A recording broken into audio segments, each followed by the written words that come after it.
Parlons toujours de l'éducation sexuelle de l'enfant, un sujet important mais ignoré. J'aimerais parler du silence, le silence des parents.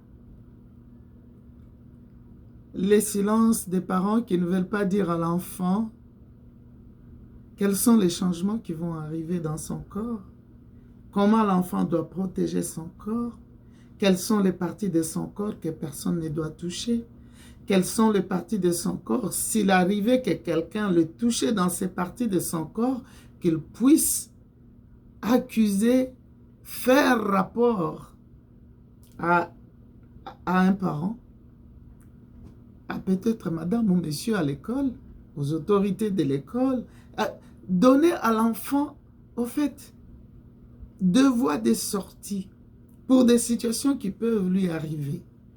Beaucoup de parents préfèrent le silence. Au fait, dans l'exercice de mon travail en tant que pasteur et éducatrice, j'ai découvert que le monde est divisé presque en deux.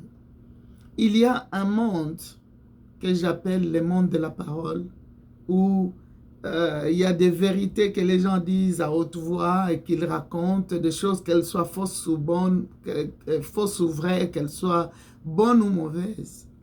Mais il y a aussi un monde du silence, un monde qui regorge des choses que les gens n'aimeraient pas amener à la surface, qu'ils veulent garder, que les gens ne puissent pas connaître. Et j'ai découvert que ce monde du silence regorge beaucoup plus de vérités que celui de la parole où les gens se racontent des choses. Et la majorité des luttes auxquelles les gens font face, ces luttes-là sont intérieures. Des jeunes filles qui ont été abusées par des membres de famille et qui ne disent à personne. Des enfants à qui un parent s'est présenté sans habit, nu, et qui ne savent pas les dire. Il y a toutes sortes d'abus sexuels dont les enfants souffrent. Comme l'histoire dans une des conférences que nous avons fait, une dame d'une soixantaine d'années, de plus de soixantaine d'années ou même 70 ans, elle a dit, mon père était un médecin, mais il a décidé dans la maison, quand il paye les rideaux de douche, les rideaux doivent être transparents. Et quand moi, je suis jeune fille, j'entre dans la douche pour prendre ma bain, lui doit entrer comme voulant chercher quelque chose dans la salle de bain et il doit me voir dans cette tenue, dans ma nudité. Imaginez. Ça, je n'aimerais même pas dire où cette conférence a eu lieu. Au fait, ça se trouve même à l'Internet.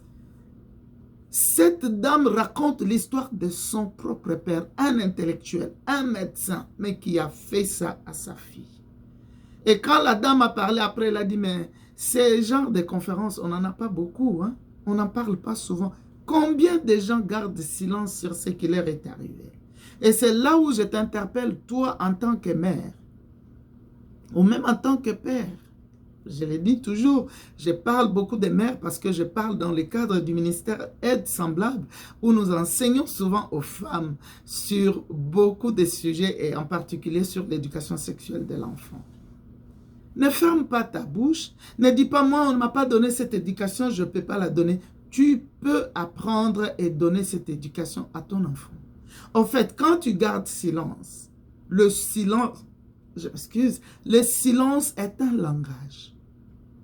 Le silence, ton silence est un langage et l'enfant ou les autres personnes autour de toi vont l'interpréter. Tu leur donnes la liberté d'interpréter ton silence selon eux.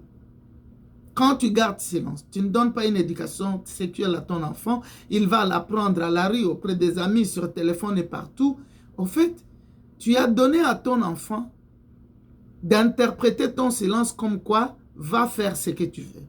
D'interpréter ton silence comme quoi, bon, je n'ai rien à voir avec ta vie. D'interpréter ton silence comme quoi, fais ta vie comme bon te semble. Donc, l'enfant peut l'interpréter de mille et une façons. Le silence, c'est un langage. Ne pense pas que parce que tu n'as rien dit de verbal à ton enfant, que tu n'as rien dit, tu as tout dit. Et l'enfant a la liberté d'interpréter ça comme il veut.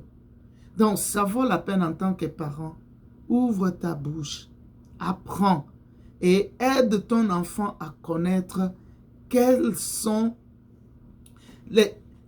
comment, en fait, à connaître le développement de son corps, à connaître comment doivent être les relations avec les tierces. Le monde est rempli de personnes qui sont prêtes à abuser, surtout à abuser sexuellement les enfants. Et si tu as encore des jeunes enfants, tu as encore le temps de te rattraper. Et si tu n'as jamais donné cette éducation, demande pardon à tes enfants pour que ça te donne l'occasion de donner cette éducation à tes grands-enfants. Pour que ces enfants sachent qu'il y a quelque chose que tu devais leur donner, mais que tu n'as pas eu le temps de leur donner.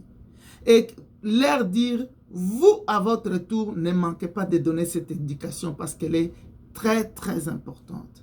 Donc, c'est aussi l'éducation sexuelle n'est pas quelque chose de culturel. C'est un devoir divin. Et toi, en tant que parent, tu as besoin de faire ça. Et si tu ne l'as pas fait, demande pardon à tes enfants et dis à tes enfants qu'ils ont le devoir de donner ça à leurs enfants. Et ce livre peut les aider. Le rôle du parent dans l'éducation sexuelle de son enfant.